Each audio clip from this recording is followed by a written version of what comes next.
Hello and welcome back to Rosie Sews Modern Vintage. I'm Rosie and it's really lovely to have you here today. So I've got a few things to show you today. I wanted to first of all show you some fabrics that I have purchased or been gifted over the last few weeks. And I also wanted to show you something that I've done in my sewing room which has really helped me with my cutting out.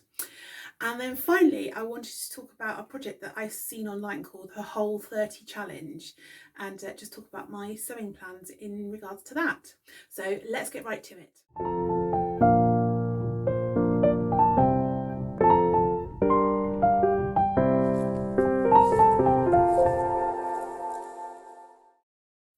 First of all, we all love a haul video, don't we? So I'll just show you all my goodies first. So the first thing is something that I might have shown you in the summer because I bought this fabric initially in the summer intending to make a blouse. So it's this beautiful viscose. It's from Minerva and it's £5.99 a metre. Now I bought 1.5 metres because I wanted to make either a Rita blouse, the Gertie Hirsch Charm Patterns sort of gypsy style top Rita blouse, or possibly I don't know whether you remember me doing one back in the summer, but I used the Lotta dress by Tilling the Buttons and just used the top half to make a blouse. So it's a nice simple one for just wearing with other outfits. It always seems to match because it's really simple shape. But actually I've decided that I would like to use this to make a special dress to take with me when my husband and I go to Paris in August. It's our 20th wedding anniversary and we decided that we would try and do something a little bit special. So we have booked into a beautiful hotel. It's not posh or anything, it's just a 2-star hotel in the Latin Quarter of Paris, but it's pink. It's a pink hotel, which makes me so happy. Little things please me. Anyway, and I just thought this would make a really special dress for our anniversary, especially because it's got hearts on. And I also thought that because we're only going for 2 days and we only really want to take like a bit of hand luggage, I don't want to take loads of clothes. So I would quite like to kind of colour coordinate all my outfits so that I can mix and match. So I've actually ordered from Minerva as well a red jersey to make a Peter Pan bolero. That's also a Charm Patterns. I'll pop a picture here, which I have made, and you'll see more of that later on. I think it'll probably be later on this month that it goes live for the Felicity Fabrics blog. So you'll hear all about how I made that. But anyway, so I would like to make a red one to go with this and possibly another red dress as well. And then I thought it's all interchangeable and I only need to pack a few bits. And my husband won't freak out at the amount of luggage we have to take because when we go anywhere like that, I need to take my wheelchair because I can't walk that far. So again, I think it's just going to be rucksacks so that he can carry his on his back while he's pushing me and I can just have mine on my lap. So it's nothing too much to handle. So yeah, so that's that. Then I had a few pieces from a new fabric shop that I've discovered called Snapdragon Fabrics. I think they specialise in dead stock.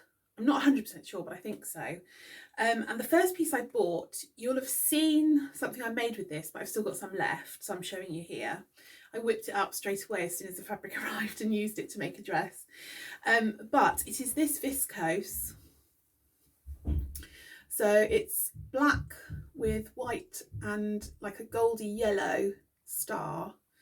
It's not metallic, but I think the way they've printed it does sort of give it a metallic look. Makes it really special, I think. And I have made a dress so far. I bought 5 meters because I thought the dress was going to take over 4, but I've been left with 1.3, so hopefully I can make a blouse or something out of that at some point because it's really beautiful. It's listed as a viscose and I'm sure it is viscose. I'm not saying that they by any means are trying to deceive anybody, but it is a different kind of viscose to what I've used before. It's more shiny and slippery than other viscose that I've used, and also it frays a bit, but it was £3.50 a metre, and for that price it hangs beautifully. It doesn't crease, so that's actually really good. I mean, it was a pain when I was trying to make it and iron iron seams and things, it was absolutely pointless even when I had the iron on full whack. But for everyday use, that's actually brilliant because it means it won't show creases. And the same can be said for this one, which was also, I got this in the sales, this was £2.45 a metre, but it's normally £3.50. It's called cornflower. I don't really think they're cornflowers. I'm trying to get the camera to focus. There we go. But it's very pretty anyway. So reds and pinks. And that will be a dress. I've got 4 meters of that. Don't know what yet, but we shall see. And then the last one that I got from Snapdragon, it's not the colours that I was expecting. I was expecting it to be a little bit more muted, a bit more pastel-y, but it's still really nice and I'll definitely use it. This is a viscose and it is blue roses, 2 tones of blue on a pink background. And this has got what I would normally expect for a viscose feel, less silky, more like a sort of cotton lawn kind of feel, and not quite so, you know, not shiny, so that'll be easy to sew with, and it doesn't fray like the other one did. So yeah, so I'm really pleased with that, and that was also £2.45 a metre in the sale, although I think it's out. I think all 3 of these. This one might still be in stock actually. The other 2 definitely sold out, so I was lucky to get them. And then the final fabric to show you today is gifted fabric from Felicity Fabrics, and this is for my next blogger make for them, and it's this fabulous French terry. It's called Toffee, the colour. So I've got, sorry the light's not great in here today, but it's like a kind of almost paprika kind of colour, and then a very light pink on the stripes, on the thin stripes. And I want to make a sweatshirt, but I know I've said about it before, I really, really love the way Angel Strawbridge dresses from Escape to the Chateau. And she wears these sweatshirts that are a little bit funnel necked, but then sort of flare out, almost sort of like an artist's smock kind of thing with pockets. And so I decided what I would do is I would combine the 2 Tilly and the Buttons patterns. So first of all, the Nora for the sleeves and the body, and kind of maybe take it out slightly at the bottom hem, like so it's slightly flared. But then the Tilly and the Buttons Cocoa for the funnel neck. I'm not going to make the cocoa for the whole pattern because it's quite tight fitting and I don't want it so fitted. I want it looser than that, so which is why I'm going to use the Nora for the actual body. But I'm hoping the combination of the 2, and then I'm going to do like fake welt pockets on the front, so just like a little folded over piece of jersey that's sewn on, to hopefully give the impression of like little pockets on this kind of artist smock slash sweatshirt kind of thing. I'm going to put a photograph up if I can find one of Angel wearing one of these tops. Normally if I take photographs of her, if I use photographs for inspiration, it's where I've snapped one on her TV programme. I've like paused it on the TV and then put the camera up to it, so you might get one of those, who knows. Anyway, so that's all of my fabric. I now wanted to tell you about something that I have done in my sewing room. Because I have a bad back, I use my ironing board, which is actually what my tripod is standing on right at this moment. So you're on my ironing board. I use my ironing board to cut out my fabric because it's higher than the dining table.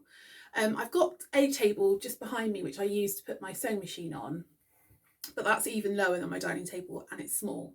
So I use my ironing board, but my cutting mat is, I think it's 50 something wide by 85 long. So it's fine lengthways, but it's wider than my ironing board. So I just muddle through. I just cut out on there, and then I have to move the fabric so that I can get it to a bit where I'm not sort of rolling the rotary cutter along, and then suddenly it goes woof, where it's not supported by the ironing board anymore, and I get a wonky line. That can happen. So I have to try and move the mat around as I'm cutting. But somebody suggested this brilliant idea of getting some hardboard from B&Q and using it as a base. Now, here's a picture of the hardboard I got. So they didn't have any exactly the right size. And if I was going to get a large bit and cut it down to size, it was going to cost quite a lot of money. But they did have 40 by 80 centimetre pieces, which were £5, I think. So I bought 2 of those. And what I've done, as you can see in this picture, is I've gaffer taped them together.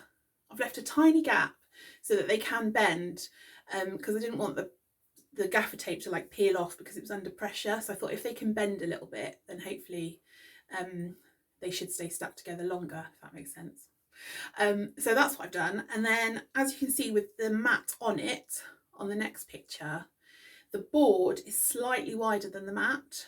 So I am going to, at some point, have to borrow my dad's little electric saw to cut it down a bit. But in the meantime, that's fine, because it just means I've got a broader area to work with. And also it means that I don't accidentally cut the ironing board cover, which is what I've done a few times. Whoops, I get in trouble for that. When my husband's ironing his shirts, he's like, there's another cut in it. I'm like, yeah, sorry. So yeah, so that would be really good if I can avoid doing that anymore. Although I don't know whether you follow She Sews Happiness on Instagram or on the Minerva website, but she's just made an ironing board cover. Looks super easy, little bit fiddly to get all the edges bound with bias binding, but not hard by any means, I don't think. So actually I've got no excuse to have an ironing board cover with holes in, because I could just make my own. So maybe I'll have to have a go at that another time. So yeah, so I was really pleased with that little project. It's just made cutting out so much easier and a little bit less accident prone, which is brilliant. So the next thing I wanted to talk about is a sewing challenge that I found on Instagram called the Whole 30 Challenge, and it's run by Pink Mimosa, I think her name is. I'm going to put it underneath here because I've probably got that wrong. And she is an American lady and challenge. And the idea is that you try and get a bit of your stash sewn. Now, I don't know about you, but for me, I always thought I was very good at just buying fabric and sewing it up straight away. But then a few days ago, I did a bit of an inventory of my stash, and it turns out I thought to start with I had 36 pieces of fabric, but then I found some more, and I realised that I've got over 40 pieces of fabric that have not particularly got any sewing plans related to them. They just are in my stash, and they're all gorgeous. In fact, I'll take you over to my cupboard and you can have a look at some of them. Here's my cupboard. And you can see that I keep my machines down here. I've got my sewing machine and then my overlocker behind. So I hang most of my fabric.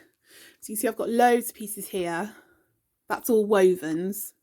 And then behind my overlocker, there's more wovens behind there. And then you can just see down here, this is all my stretch. So that's most of my stash, but then I've also got down here, I've got all my fat quarters. So I use them for, I'll move that, that's my pattern weights. I use them for doing facings and pocket bags and things like that. Yeah, on the floor, you can see my trolley has also got a whole section here, which is all like blouse or dress length pieces of fabric. So I really do have a lot of fabric. And you know, that's totally fine. There's nothing wrong with having fabric in the cupboards. Like, we've all got a sewing stash, haven't we? And it's nice to have things to draw on when you sort of feel like sewing but you haven't got any money to spend. You know, it's lovely to be able to go to the stash and get something out. But I realised that even though I thought I was really good at sewing stuff straight away, I have accrued a lot. And I love it all. So why on earth am I not sewing it? Like, it seems crazy. So I kind of said to myself, okay, well, I'm going to have to put some kind of a buying ban on buying fabric. I don't spend a lot of money on fabric. I always buy from the cheaper places because I work on a limited budget. but I've still got lots, so I really don't need to feel sorry for myself in the least. Like, I've got loads to play with. So yeah, so I decided I was going to do some kind of sewing ban, buying ban I mean, to make sure I used up some fabric first before I bought any more. And that was fine, but it didn't sort of put me under any pressure, if you know what I mean. Good pressure, but it didn't put me under any pressure. And then I saw a lady on Instagram called Ali Sohn. She just put up to say that she was taking part in this Whole 30 challenge. And the idea of the Whole 30 challenge is that you aim to sew 30 yards, or I'm doing 30 meters, of fabric before you buy anything else, which I think is an absolutely brilliant idea, because it's kind of a goal to work towards. But then if you do buy something, then you just restart. So if I then, because I'm due to go to the Stitch Festival in March, and I've got a feeling I might buy stuff there. And in which case, if I do, that's okay. I've not failed the challenge. I just start again. So I'm going to try and get as much sewn up before March as I can, so that I can feel good about myself by the time I go to the show. So that has meant that I've re-looked at fabrics that I don't know whether you're the same, but I see them in the cupboard when I'm reaching for something, but they don't register with me. So it's made me actually look at everything that I've got and really appreciate it again and think, oh yeah, that's really beautiful, that bit of fabric. I don't know why I haven't sewn that. It's lovely. And think about what I can sew with it. So the first piece of fabric that I decided to pull out was this piece, which is 3.5 meters long. This was gifted by Minerva. I originally requested it back in the summer, and it was put on back order, and I didn't get it until I think it was October or November. And because I planned to make a summer dress with it, I was feeling a bit I didn't feel very motivated to sew a summer dress, so it just got put in the cupboard to use at a later date. But I think I've come up with a plan. Now, I really fancied making a circle skirt, and I've had a go at circle skirts before. One of the ones that I made was using the Stanwyck skirt pattern, which is the one from Charm Patterns, and it's a really beautiful skirt, and it's made from panels, so it means it doesn't matter how narrow your fabric is, as long as you've got enough yardage, you can make the skirt out of whatever width fabric, because it's just panels, and it's really gorgeous. But because it's like 6 or 7 panels, it is quite a lot of sewing for what should be a circle skirt. Should be quite a simple thing to make. So I then started to think about it again. And when you use online circle skirt calculators, By Hand London have got one. I'll try and remember to put a link below. It's brilliant because they tell you what your waist radius is, so that you can cut a circle skirt out of one piece of fabric, or possibly 2 pieces of fabric. But because it's a calculator, it says to me when I put in my waist size, which is 41 inches, sorry, that my waist radius is too big, and therefore I can't fit a circle skirt into one piece of fabric. And I'm like, this is silly. There must be a way of doing it. So I went onto Facebook. There's loads of sewing groups on Facebook. So I just reached out on a couple of them and asked people for their advice. And I got a general consensus that yes, it should work, although I might need to even up the hemline. But if I did cut 2 half circle skirts for half my waist size, so in other words, if my waist size is 41, do a 20.5 inch half circle skirt and do 2 of those, I can sew them together, and that will be a 41 inch waistline. So that's what I'm going to have a go at. I would have loved to have made it 30 inches long, because I do like skirts to go over my calf, because I feel self-conscious of my calves. But the fabric, although it's 150 wide, it's just not going to have the width I can do. So I think the maximum length I can get out of it is 28 inches, but that's fine. That's still a good length. That'll still be nice. So that's going to be a bit of an experiment, but it's also brilliant because it uses up 3.5 meters of my 30 meter challenge. So that's a really good start to the challenge, I think. I have got more plans, but I will go over those in a new video because I have been waffling on long enough. But I can tell you that I've got lots of things planned and I'm very excited about it. So I hope that's inspired you to maybe have a look at your stash and see if you've got things in there that you might like to pull out and start making with. And please let me know in the comments if you're going to join in with the Whole 30 challenge, or tag me on Instagram. I'd love to see what you make in your challenge. Thank you so much for watching and happy sewing. Bye.